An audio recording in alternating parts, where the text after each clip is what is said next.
থেকে আমার এক আহত ভাই এবং শহীদ পরিবারের কিছু মেম্বার আমাকে ফোন দিয়েছেন যে ভাই আপনি আমাদের গায়ে হাত দিয়েছে, আমাদের খুব জখম করছে, আপনি একটু আসেন। সেক্ষেত্রে আমি জসিমকে জিজ্ঞেস করতে গেছি আপনি কেন আমাদের শহীদ পরিবারের গায়ে এবং আহত ভাইদের গায়ে হাত দিয়েছেন। ঠিক আছে, উনি হচ্ছে আওয়ামী লীগের দালাল, ওনার বিভিন্ন ছবি আমাদের কাছে আছে, ফুটেজ আছে।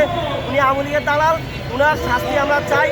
যদি আমাদের ওনার শাস্তি না করে তাহলে আমরা সারা বাংলাদেশে আমাদের অসহযোগ আন্দোলন থাকবে। এবং একটা মহিলার গায়ে হাত দিছে, যার মহিলার হাজবেন্ড হচ্ছে নিহত হয়েছে, তো হে নিহতের পরিবার ওই মহিলার গায়ে হাত দিছে মিস্টার জসিমে।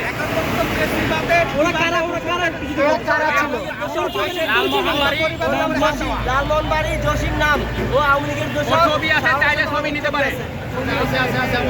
ছবি আছে, চাইলে ছবি নিতে পারেন আপনারা। আহতদের প্রতিনিধি সাহায্য হয়ে রয়েছে।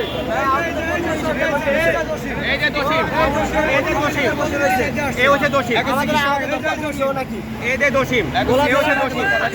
আপনাদের উপর কি কি এই যে দোষিম হয়েছে? তার গায়ে দিছে, এই যে দোষিম।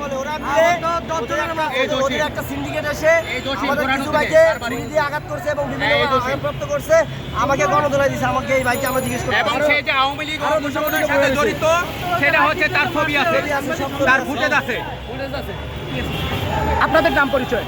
আমার নাম মোহাম্মদ রাকিব আর ভাইয়ের নাম হলো আমার নাম মোহাম্মদ মানিতুল মহিন, আমি ঢাকা রায়েরবাগ থাকি। রায়েরবাগ 2 আগস্টে 19 জুলাই আহত হয়েছি। আমার বাসা হচ্ছে ভোলা সদর। কিছুক্ষণ আগে যাই